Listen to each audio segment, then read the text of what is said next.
আগে দেশের ইসলাম ওয়ালাদের অন্তরে দারুণ টেনশন ছিল, কখন কাকে জঙ্গি মামলা দিয়ে দেয় বলা যায় না।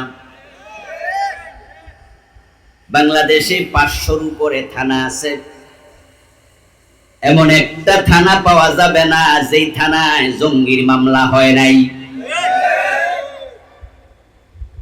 আর মামলা যেহেতু রেডি আছে, আসামি রেডি হইলেই তো চলে।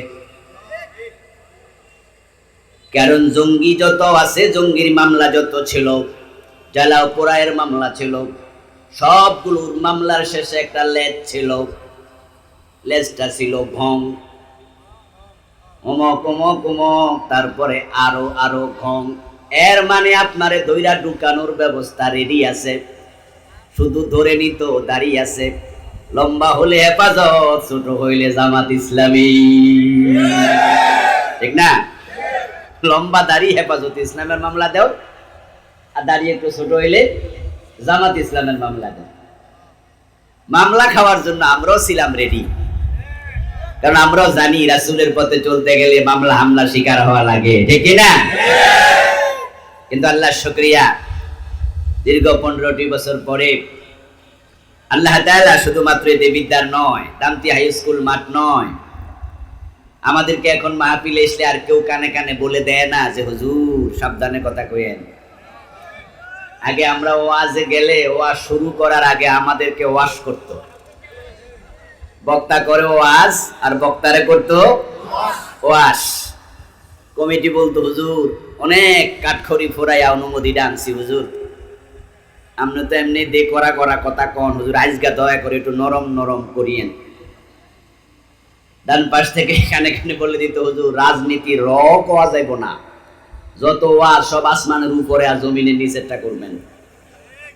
আর আপনার পাশে যে বসে আছে সভাপতি, এটা কেডা জানেননি? এই এলাকার সূরা ফাতিহা ভালো করে পারে না, এমন মূর্খর সভাপতি বানানো লাগতো, না হয় মাহফিলের অনুমতি মিলতো না।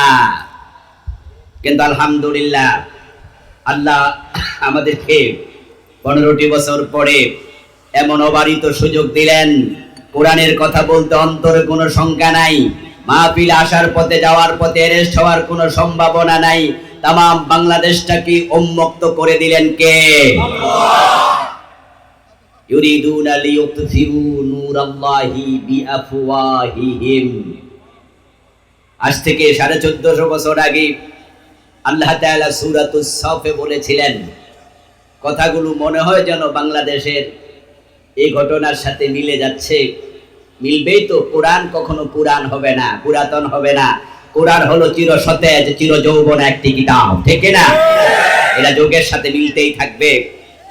আল্লাহ তাআলা 1450 বছর আগে বলতেছেন, তারা চাইবে আল্লাহর নূরকে মুখের ফু দিয়ে নিভিয়ে দিতে। নূর মানে কোরআন, নূর মানে ইসলাম। আমিনু বিল্লাহি ওয়া রাসূলিহি ওয়ান নূরিল্লাযী আনজালনা। ঈমান আনো তোমরা আল্লাহর উপরে এবং রাসূলের উপরে। ঈমান আনো সেই নূরের উপরে, যেই নূর আমি নাজিল করেছি। আল্লাহর নাজিল করা কিতাবের নাম কি? কোরআন। এই কোরআনকে নূর বলেছেন কে? আল্লাহ। ইউরিদুনা লিইউতফিউ নূরাল্লাহ। আল্লাহ বলে যে নূর আমি নাজিল করেছি, যে ইসলাম আমি দিয়েছি, তারা চাইবে ফু দিয়ে নিভিয়ে দিতে।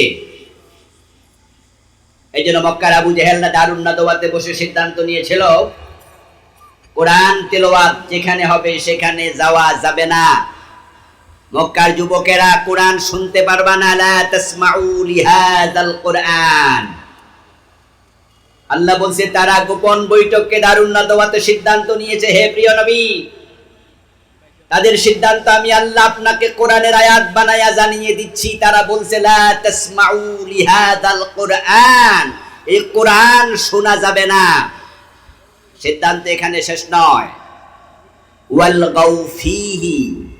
তাদের দ্বিতীয় সিদ্ধান্ত হলো, যেখানে কোরআন তেলাওয়াত হবে, আলোচনা হবে, ওখানে গন্ডগোল লাগাইয়া দিবা, 144 জারি করে দিবা।